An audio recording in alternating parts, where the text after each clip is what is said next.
সুতরাং তিনি বলেছেন, যা হালাল, ভালো এবং পবিত্র তা ভোগ করো। এবং শয়তানের, আমি আজ রাখালদের কয়েকটি ভিডিও দেখেছি এই আয়াতটি বোঝার জন্য। রাখাল তার ভেড়ার পাল চড়াচ্ছে, আর আমি শুনতে চাচ্ছি এক একজনের ডাক এক এক রকম, তাই না? আর এমন একটি ভিডিও ছিল যা আজকে দেখলাম, যেখানে ভেড়াগুলো চারপাশে ছড়িয়েছিল, আর জিজ্ঞেস করা হলো এই ভেড়াগুলো কিভাবে ডাকলে আসে। সে বলল, সেখানে কিছু পর্যটক এসেছিল, আর একজন পর্যটক বলল ভেড়াগুলো আসেনি। অন্য আরেকজন বলল ভেড়াগুলো আসেনি। তারপর রাখালটি আসলো এবং বলল, আর ভেড়াগুলো সব চলে এলো। তারা জানে কার ডাক শুনতে হবে, কিন্তু শব্দগুলো তো একই। এমন না যে তারা ভিন্ন খুতবা দিয়েছিল, এটা তো একই খুতবা ছিল। তাহলে তারা অন্যদের ডাকে আসলো না কেন? কারণ তারা একটি নির্দিষ্ট তরঙ্গে অভ্যস্ত ছিল। তারা জানে এই ব্যক্তিকেই আমাদের অনুসরণ করতে হবে। এখন বিষয়টা হলো, যে ডাকছে, যে রাখালটি ডাকছে, সে নিজেও জানে যে সে অর্থহীন কিছু শব্দ বলছে, তাই না? সে এমন কিছু বলছে যার পেছনে কোনো গভীর অর্থ নেই। সে বলছে না, প্রিয় ভেড়া আমার, আমি তোমায় ভালোবাসি, এখানে এসো, আমি তোমাদের রক্ষা করতে চাই। সে এসবের কোনো কিছুই বলছে না, সে শুধু শব্দ করছে। আর ভেড়ারাও এটা শুনে এমনটা বলে না, ও মাই গড, আমি অনুপ্রাণিত হয়েছি, এখন বুঝতে পারছি কেন তোমার কাছে আসা উচিত। তারা শুধু শব্দটি শুনতে পায় এবং চলে আসে। তারা আসে। তাহলে কেন তারা আসে? কেন ভেড়ারা এই শব্দগুলোর প্রতি সাড়া দেয়? রাখালটি নিজেও জানে সে অর্থহীন শব্দ তৈরি করছে, এবং ভেড়াগুলো শব্দটির ব্যাপারে নির্বিকার, কিন্তু তবুও তারা সাড়া দেয়। এর কারণটি হলো তাদের পালবদ্ধ জীবন। ভেড়া হলো পালবদ্ধ জীব, একাকী তাদের নিজেদের রক্ষা করতে পারে না, তাই তারা একসাথে থাকে।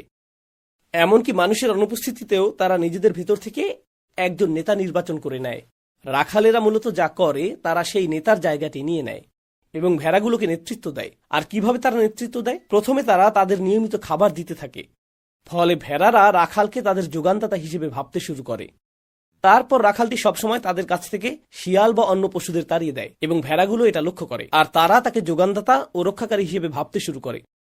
এরপর রাখালটি তাদের পাহাড় থেকে নামিয়ে পুরো রাস্তা পার করে চারণভূমিতে নিয়ে যায়। সে তাদেরকে ঘাসের কাছে নিয়ে যায়, তারপর সে তাদেরকে আবার বাড়িতে ফিরিয়ে নিয়ে আসে।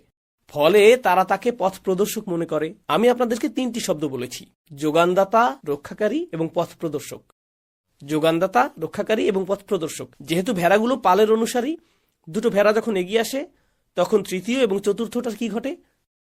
তারাও আসে। তারপর পঞ্চম, তারপর ষষ্ঠ, তারপর সবগুলো চলে আসে। আর যে দুই একটি ভেড়া পিছিয়ে পড়ে, যারা অলস বা একটু ধীরগতি, ঠিক আপনার কাজিনের মতো, রাখাল এসে লাঠি দিয়ে সেগুলোকে কিছুটা আঘাত করে, তারাও চলে আসে। তো এখন তারা জানে, যদি তুমি পেছনে পড়ে থাকো, রাখাল তোমার উপর বিরক্ত হবে, সে তোমাকে আঘাত করবে। তুমি মার খেতে চাও না, অনুসরণ করো। নিরাপত্তাও এরকম, তাই না? ভয়ও রাখালকে অনুসরণ করার একটা কারণ। তাহলে সেই কারণগুলো আবারও জেনে নেওয়া যাক। রাখাল হলো তাদের যোগানদাতা, তাই না? এজন্যই তারা তাকে অনুসরণ করে। আর কি? সে হলো রক্ষাকারী, সে তাদের পথ প্রদর্শক। আর এখন তারা তাকে ভয়ও পায়, তারা তাকে ভয় পায়। আল্লাহ বলেছেন, কাফেরদের উদাহরণ হলো এমন কোন ব্যক্তির উদাহরণের মতো যে অর্থহীন চিৎকার করে, এমন কাউকে ডাকে যে চিৎকার চেঁচামেচি ছাড়া আর কিছুই শুনতে পায় না, কিন্তু তবুও তারা সাড়া দেয়, তাই না? আর আল্লাহ বলছেন যে লোকগুলো তোমাকে তাদের ধর্মের দিকে ডাকছে অথবা তোমাকে আল্লাহর দিন থেকে দূরে সরাচ্ছে, এমনকি তারাও এটা জানে যে তারা যা বলছে তা একদমই অন্তঃসার শূন্য। এমনকি তারাও জানে এটা শুধুই কাকা কাকা কাকা, এটা কেবল এটুকুই তারা জানে। আর আপনি চিন্তা করতে অস্বীকার করে শুধু অনুসরণ করেন, কারণ আপনাকে অনুসরণ করতেই প্রোগ্রাম করা হয়েছে। আপনার আগে অন্যরা অনুসরণ করেছে। আপনি এমন এক ভেড়ার পালে জন্মেছেন যেখানে সবাই এটার অনুসরণ করছিল, তাই আপনাকে এর অনুসরণে প্রতিপালিত, অভ্যস্ত করা হয়েছে। আপনি স্বাভাবিকভাবেই এমনটা করেন, এটা আপনার জন্য স্বাভাবিক প্রতিক্রিয়া। আপনি এটা নিয়ে একটুও ভাবেন না, এটাই আপনার কাছ থেকে প্রত্যাশিত। উদাহরণস্বরূপ, ঘন্টা এবং কুকুরের সেই পর্যবেক্ষণ, প্যাভলভের সেই পর্যবেক্ষণ, এটাও ঠিক সেরকম। আপনি কেবল উদ্দীপকের আবেদনে সাড়া দেন। আপনি নিজেকে রক্ষা করতে চান, আর নিজেকে রক্ষা করার একমাত্র উপায় হলো তাই করা যা অন্য আর সবাই করছে। যদি আপনি এই পালের অংশ হতে চান, তাহলে এটাই একমাত্র নিরাপদ উপায়, এটাই আপনার নিরাপত্তা। আর আপনি যদি এর অনুসরণ না করেন, তাহলে ঘাস পাবেন কোথা থেকে? কে আপনাকে খাবার দেবে? আপনি যদি এর অনুসরণ না করেন, তাহলে আপনার জীবনযাত্রা স্বাভাবিক থাকবে না, যেখানে আপনি নিরাপদ বোধ করবেন। আর আপনি তাদেরকে রাগাতে চান না। তারাই তো সেই মানুষ যারা আপনার তত্ত্বাবধান করে, তাদেরকে রাগানো যাবে না। এই সবই হলো কারণ যার জন্য কেউ ভাবতে পারে আল্লাহর দিকে আমার ফেরা উচিত না, ইসলামের দিকে আমার ফেরা উচিত না, কারণ আমি যদি ইসলামের দিকে আসি, আমার রাখাল বিরক্ত হবে। আর চিন্তাহীনভাবে অনুসরণকারী বাকি সব ভেড়া তখন বলবে, তুমি কি পাগল? আমাদের সাথে আসছো না কেন? সে আমাদের ডাকছে। তখন সবাই আমার দিকে অদ্ভুত দৃষ্টিতে তাকাবে। আমি তখন একা হয়ে যাব। মানুষও কিন্তু এক প্রকার পালবদ্ধ প্রাণী। যদি আমাদের মধ্যে রুহ না থাকে, রুহের শক্তি না থাকে, সেক্ষেত্রে আমরাও পালবদ্ধ পশুর মতোই। 1765 সালে আমার কলেজ জীবনের সবচেয়ে বিস্ময়কর সামাজিক মনোবিজ্ঞানের একটি পর্যবেক্ষণ ছিল, যা ছিল ঐক্যমতের উপর সামাজিক মনোবিজ্ঞানের পরীক্ষা। এটাকে বলে ঐক্যমত্য। একটি শ্রেণীকক্ষে 500 জন ছাত্র। তারা হিসাব বিজ্ঞানের ছাত্র, তাই তারা জানে কিভাবে ক্যালকুলেটর ছাড়াই গণিত করতে হয়। শিক্ষক ভিতরে এলেন এবং সবাইকে একই প্রশ্ন দিলেন। তিনি প্রশ্নটি বোর্ডের উপর লিখে দিলেন, এই সমস্যাটি সমাধান করো। 363 গুণ 214, আমাকে উত্তরটা বলো। তো এটাই তিনি বোর্ডে লিখে দিলেন। সেখানে প্রায় 500 ছাত্র ছিল, আর তারা সবাই কাগজে গণনা এবং লেখা শুরু করলো। এটা একটা গুণ অঙ্ক, তেমন জটিল কোনো সমস্যা নয়, তাই না? এটা করতে 20 সেকেন্ড সময় লাগে। তো তারা সমস্যাটি সমাধান করলো। তিনি জিজ্ঞেস করলেন প্রথম জনকে, দ্বিতীয় জনকে, তৃতীয় জনকে। সবাই উত্তরটা বলতে শুরু করলো। তারা সবাই একই উত্তর বলতে শুরু করলো। কিন্তু তারা আপনাকে যা বলেনি তা হলো, সেই ক্লাসে এমন 1 বা 2 জন ছাত্র ছিল যারা এটা জানতো না যে বাকি অন্য 499 জনকে একই ভুল জবাব দিতে আগে থেকেই বলে দেওয়া হয়েছিল। তাই শুধু একজনই জানে না যে বাকি সবাইকে ভুল উত্তরটি বলার জন্য আগে থেকেই ঠিক করা হয়েছে। তো জিজ্ঞেস করা হলো প্রথম ছাত্র, দ্বিতীয় ছাত্র, তৃতীয় ছাত্রের কাছে। আর যে ছাত্রটি জানতো না তার অবস্থা, আমি কি হিসেব ভুল করেছি? তো সে হিসেবটা নতুন করে করতে শুরু করলো। সে তা আবার করলো, আবারও করলো, আর প্রতিবারই সে একই উত্তর পাচ্ছিল। কিন্তু তারা যে উত্তর দিচ্ছে তার সাথে এটা মিলছে না। ওহ, এটা তো অবিশ্বাস্য। আর শিক্ষকও এই কোণা থেকে একজনকে, ওই কোণা থেকে একজনকে, একে ওকে বাছাই করছেন যারা একে অপরকে চেনে না। তাই এই ছেলেটি আরো বেশি ভাবছে, কি হচ্ছে এসব? সবারটা মিলছে, আমি একমাত্র ব্যতিক্রম। তো অবশেষে 10-15 জনের পর শিক্ষক সেই ছেলেটিকে জিজ্ঞেস করলেন, যাকে পরীক্ষা করা হচ্ছে, তোমার উত্তর কি? জানেন সে কি বলেছে? 98 থেকে 99% সময় আপনি জানেন সে কি বলে? সেই একই উত্তর যা বাকি সবাই বলেছে। যখন সে উত্তরটি দিল, পরীক্ষাটা সেখানেই শেষ। আলাদা করে শিক্ষক তাকে জিজ্ঞেস করলেন, কেন তুমি ভুল উত্তরটা দিয়েছিলে? উত্তর আসে মাত্র দুটো। একটি উত্তর হলো, বাকি সবার মতামত অনুযায়ী এটা ছিল ভুল। তাহলে আমি কিভাবে একমাত্র সঠিক ব্যক্তি হতে পারি? যদি এত বেশি লোক এটা অনুসরণ করে, তবে এটা কি সঠিক হতে হবে? যদি সবগুলো ঘোড়া পাহাড়ের চূড়া থেকে নিচে ঝাঁপ দেয়, তাহলে আমাকেও সেই পাহাড় থেকে ঝাঁপ দিতে হবে। সবাই কিভাবে ভুল হতে পারে? আপনি কি আপনার জীবনে কখনো এর কোনো বাস্তব রূপ দেখেছেন? ও তাই নাকি? বাকি সবাই ভুল, তুমি একমাত্র ব্যক্তি যে কিনা সঠিক। তোমার কাজিন এটা করেছে, তোমার চাচা এটা করেছে, সে এটা করেছে, ও ওটা করেছে। ও, তারা সবাই জাহান্নামে যাবে, আর একমাত্র তুমিই বুঝি জান্নাতে যাবে। কেউ একজন একটি রেস্তোরাঁ দিল, বিক্রি খুব একটা ভালো হচ্ছে না, তাই সে একটি বারও চালু করলো, হালাল রেস্তোরাঁর সাথে বার। আমি ইউরোপে এই জিনিস বেশ কয়েকবার দেখেছি। আমি এক জায়গায় গিয়েছিলাম, সেখানে আমি হালাল রেস্তোরাঁ খুঁজেছিলাম। অবশেষে একটা পেলাম। ভেতরে ঢুকলাম, মদের বিশাল তাক, বিশাল, ঠিক মাঝখানে একটা ফাঁকা জায়গা যেখানে আয়াতুল কুরসি লেখা। আর আমি তো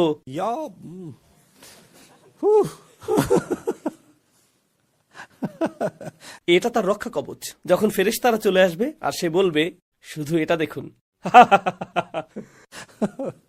আপনি কি এই খেলা খেলছেন?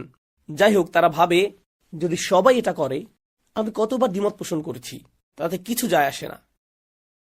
এটা অসম্ভব যে আমি একমাত্র সঠিক আর বাকি সবাই ভুল। এটা ছিল এক ধরনের উত্তর। আরেক ধরনের উত্তর ছিল আরো বেশি মজার। জানেন সে উত্তরটা কি? তারা বলেছিল, আমি জানতাম আমি সঠিক ছিলাম, আমি এটা জানতাম, আমি জানতাম সবাই ছিল ভুল। কিন্তু সমস্যা হলো, যদি আমি সঠিক উত্তরটা বলতাম, তাহলে সবাই আমার দিকে অদ্ভুতভাবে তাকাতো। আমি চাইনি যে সবাই আমার দিকে তাকাক। আমি সবার মতো থাকতে পছন্দ করি। এক ধরনের পশুপালের মানসিকতা হলো পালই সবসময় সঠিক। আরেক ধরনের পশুপালের মানসিকতা হলো, পাল যদি ভুল পথেও থাকে, পালের সাথেই থাকো, পালের সাথেই থাকো। এটাই হলো পাল মানসিকতা। কাফেরদের উদাহরণ হলো এই দুই প্রকারের পাল মানসিকতার অনুরূপ। তারা শোনে অর্থহীন ডাক, তাদের সারাও হয় অর্থহীন। নিজের মস্তিষ্ক ব্যবহারে অক্ষম, তোমার হয়ে অন্য কেউ চিন্তা করে দিবে। এই দুই ক্ষেত্রেই অন্য কেউ তাদের জন্য চিন্তা করে দিয়েছে। বাকি 499 জন ছাত্র তোমার জন্য চিন্তা করে দিয়েছে। তুমি তোমার মস্তিষ্ক বন্ধ রাখতে পারো, আর এমনকি তোমার মস্তিষ্ক কাজ করলেও সেটা বন্ধ করে শুধু তাদের অনুসরণ করে যাও। ধারণাটি এটাই। সুম্মুম বুকমুন উমিয়ুন। একবার এই ধারণাটা বুঝতে পারলে তখন বিষয়টা স্পষ্ট হবে। পুরনো একটা উদাহরণ দিচ্ছি। এখানে গাড়ি পছন্দ করে এমন কতজন আছে? জানেন গাড়ি কোম্পানিগুলো কোন জিনিসটা ভালো করতে পারে? আপনার কাছে নতুন মডেলটা বিক্রি করা আর আপনার মডেলটা নিয়ে আপনার মনে আফসোস সৃষ্টি করা। আপনি যদি 2018 সালের কোনো মডেল কিনে থাকেন, তারপর যখন 2020 বা 2019-এর মডেল আসে, তারা এভাবে থাকা হেডলাইটগুলো নিয়ে সেগুলোকে 1 ইঞ্চি পাশে সরিয়ে দেয়। আর হঠাৎ করেই সবাই বলতে থাকে, আরে নতুন হেডলাইটটা দেখেছ? আর যে গ্রিলটা আগের মডেলে এমন ছিল সেটা এখন এরকম হয়ে গিয়েছে। তো ইঞ্জিনিয়ারদের জন্য এটা ছিল শুধু প্লাস্টিকের স্থান পরিবর্তন, শুধু এটুকুই। এর ইঞ্জিনিয়ারিং একই, ইঞ্জিনটাও একই, হর্স পাওয়ারও একই, এর মেকানিক্সও একই, এর পারফরমেন্সও একই, এর স্থায়িত্বও একই, হয়তো বা আরো খারাপ। কি বদলেছে? আকৃতিগত সূক্ষ্ম কিছু বিষয়, যাতে এই অনুভূতি দেয়া যায় যে এটা নতুন। কেন এটা কিনছেন? কারণ এটা নতুন মডেল, আমাকে এটা কিনতেই হবে। নতুন আইফোন বাজারে আসে, হজের আবেদনের যে লাইন তার চেয়েও এর লাইন অনেক দীর্ঘ হয়ে থাকে, তাই না? আপনার এটা কিনতেই হবে। এটা বাজারে এসেছে আর আমার কাছে নেই, এটাই চিন্তার অভাব। বধির, তারা বোবা, তারা অন্ধ, তারা আর ফিরে আসবে না। মনে আছে তারা ফিরে আসবে না? এখন তিনি বলছেন তারা চিন্তা করে না, তারা বুঝে না।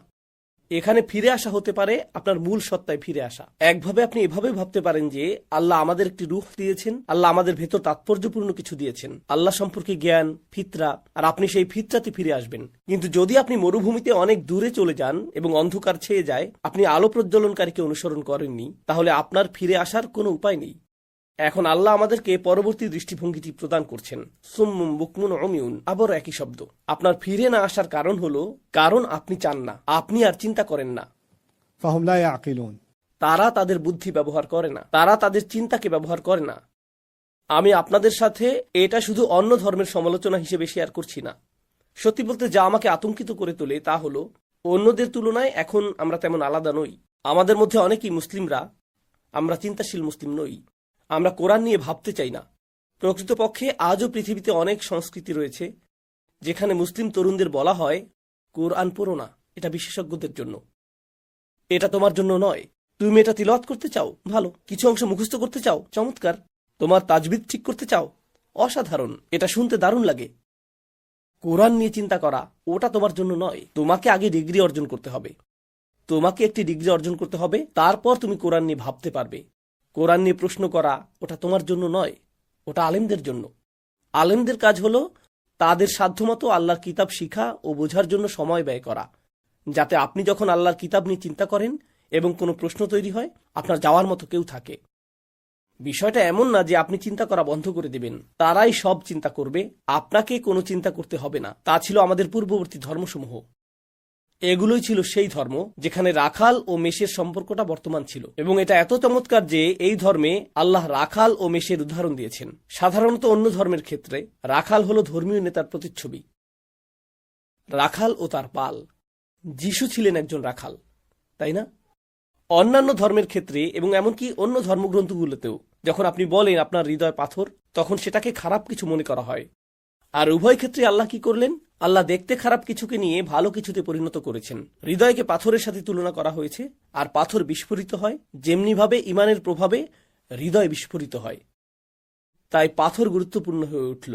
আপনি আশা করেননি যে পাথর থেকে ভালো কিছু আসবে, আর আল্লাহ পাথরের উদাহরণ নিয়ে সেটাকে ভালো কিছুতে পরিণত করেছেন। একইভাবে রাখাল এবং মেষ সম্পর্কে আপনি ভাবতেন, ও এখানে নবীগণ এবং অনুসারীদের সম্পর্কে বলা হয়েছে। এটা তা নয়, এটা আসলে বৃহত্তর সমাজের ক্ষেত্রে প্রযোজ্য।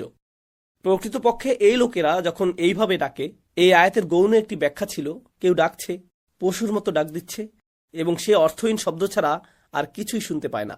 কেউ তার কথা শুনছে না। কল্পনা করুন পাহাড়ের উপর কোনো রাখাল এমন শব্দ করছে, আর সে কেবল নিজের প্রতিধ্বনি শুনতে পাচ্ছে। এটি একটি অর্থহীন শব্দ। যারা শিরক করে তাদের প্রতি এটি এক ধরনের সমালোচনা। মূর্তিগুলোর সামনে সব ধরনের প্রার্থনা করছে, আর মূর্তিগুলোরও তাতে সাড়া দেওয়ার কথা ছিল। না, এই মুহূর্তে তোমার কান্না শোনার মতো একমাত্র তুমিই আছো, অন্য কেউ এটা শুনছে না। তোমার সামনের এই বস্তুটির কোনো বাস্তবতা নেই। আরো মজার ব্যাপার কি জানেন? অনেক ধর্মবিশ্বাসী দেবতা রয়েছে, একাধিক দেবতা, অনেক দেবতাকেই দেখতে পশুর মতো। আপনি কি তা জানেন? কিছু দেবতা দেখতে ভেড়া বা মেষের মতো, কিছু দেখতে ছাগলের মতো, কিছু দেখতে গরুর মতো, ইত্যাদি ইত্যাদি। এক্ষেত্রে উল্লেখযোগ্য বিষয়টি হলো মানুষই পশুদের পোষ মানায়, আর এখন তোমরা পশুর উপাসনা করছো। আপনি হয়তো ভাববেন তারা তাদের দেবতাদের সেবা করছে। তারা তাদের দেবতাদের সেবা করছে না, দেবতারাই তাদের সেবা করছে। ঠিক যেমন পশুরা মানুষের সেবা করে। তারা এমন ধর্ম তৈরি করেছে যেখানে দেবতারা মানুষের সেবা করে। তো যা ঘটলো তা হলো, আমাদের বৃষ্টির প্রয়োজন, তাই বৃষ্টির জন্য আমাদের একজন দেবতা দরকার। আমার সন্তান হচ্ছে না, সন্তান লাভের জন্য আমাদের একজন দেবতা দরকার। আমাদের এলাকায় অনেক যুদ্ধের জন্য আমাদের একজন দেবতা দরকার, যে আমাদেরকে যুদ্ধের জন্য প্রস্তুত করতে পারবে। সুরক্ষার জন্য আমাদের একজন দেবতা প্রয়োজন, এটার জন্য আমাদের একজন দেবতা প্রয়োজন, এটার জন্য আমাদের একজন দেবতা প্রয়োজন। সুতরাং বিভিন্ন সমস্যার জন্য বিভিন্ন দেবতা ছিল। আর মূলত পশুদের মতোই আপনি যদি চান ভেড়া আপনাকে পশম দিবে এবং ভেড়া আপনাকে দুধ দিবে, তাকে আপনার ঘাস সরবরাহ করতে হবে। আপনি এর যত্ন নেবেন, তাহলে এটাও আপনার যত্ন নেবে। এই দেবতাদের ক্ষেত্রেও আপনাকে এর সামনে একটি পশু বলি দিতে হবে, আপনাকে এর সামনে এই আচার অনুষ্ঠানগুলো পালন করতে হবে। আপনি তাদেরকে কিছু দেবেন, তারপর তারা আপনাকে কিছু দিবে। দেবতাদের কাছ থেকে কিছু পাওয়ার আগে আপনাকে তাদের জন্য কিছু ত্যাগ করতে হবে। ঈশ্বর আপনাকে কিছু দেওয়ার আগে তাঁকে আপনার কিছু দিতে হবে। প্রসঙ্গত, কোরআন এই ধারণাটিকে সম্পূর্ণরূপে ধ্বংস করে দিয়েছে। আল্লাহ হলেন আর রহমান আর রহিম। মানুষ আল্লাহকে দিক বা না দিক, আল্লাহর ইবাদত করুক বা না করুক, আল্লাহর শুকরিয়া করুক বা না করুক, তারা সবাই শ্বাস নিতে পারছে, তারা সবাই জীবিত আছে, তারা সবাই জীবন উপভোগ করছে। এমনকি অকৃতজ্ঞ নাস্তিকও, যে আল্লাহকে গালি দেয়, যে আল্লাহর রসুলকে গালি দেয় আলাইহিসসালাম, সেও আল্লাহর তৈরি বাতাসে শ্বাস নেয় এবং শ্বাস ছাড়ে। তার ফুসফুস আল্লাহর আনুগত্য করে, তার হৃৎপিণ্ড আল্লাহর আনুগত্য করে, আর আল্লাহ বিনিময়ে কিছুই চান না। هو الرزاق আল্লাহ সেই সত্তা যিনি রিজিক দান করেন। আপনি রিজিক দাতা নন, কিন্তু অন্য সমস্ত ধর্মে ঈশ্বরকে আপনার কিছু প্রদান করতে হবে, আর তারপর আপনি কিছু পাবেন। মেরি সহায় হোক, এ কথা বলুন এবং বাক্সে $5 রাখুন, তাহলে এর প্রতিদান আপনার কাছে ফিরে আসবে। তো ঈশ্বর মূলত আপনার সেবায় নিয়োজিত। এটি একটি সেবা ভিত্তিক ধর্ম, এটি ভোগবাদী ধর্ম। চমৎকার এই উপমাটি সম্পর্কে আজ সন্ধ্যায় এটাই আমার শেষ কথা যা আমি আপনাদের সাথে শেয়ার করব, আর তা হলো আল্লাহ আজ্জা ওয়া জাল্লা আমাদেরকে একটি ধর্ম দিয়েছেন। আপনি যদি কুরআন অধ্যয়ন করেন, এমনকি যদি শুধু সূরা বাকারা মনোযোগ সহকারে অধ্যয়ন করেন, তবে একটি বিষয় আপনি উপলব্ধি করবেন, তা হলো এই ধর্ম আপনাকে চিন্তা শক্তি ব্যবহার করা ছাড়া আল্লাহর কিতাব অনুসরণ করতে দিবে না। আপনাকে চিন্তা শক্তির ব্যবহার করতে হবে, আপনাকে চিন্তাশীল মানুষ হতে হবে, আপনাকে চিন্তাবিদ হতে হবে। আল্লাহ চান মানুষ চিন্তাশীল হোক। এমনকি ওহী আসার আগেও তিনি আশা করেছিলেন যে আমরা সৃষ্টি নিয়ে চিন্তা করি। তিনি আমাদের কাছ থেকে তা আশা করেছিলেন। তিনি বারবার বলেছেন, لقوم يعقلون لعلكم تتفكرون لعلكم تعقلون। তিনি বারবার বলেছেন, ভাবো, উপলব্ধি করো, ভাবো, উপলব্ধি করো, ভাবো, উপলব্ধি করো। তাই আমরা যদি মুসলিমদের এমন একটি সংস্কৃতি তৈরি করি যা চিন্তা ভাবনা না করে শুধু অনুসরণ করাকে উৎসাহিত করে, তাহলে তা হয়তো 1 বা 2 প্রজন্মের জন্য সাময়িকভাবে কাজ করতে পারে। কিন্তু কি ঘটবে যখন বিশ্ব সমালোচনামূলক চিন্তাভাবনার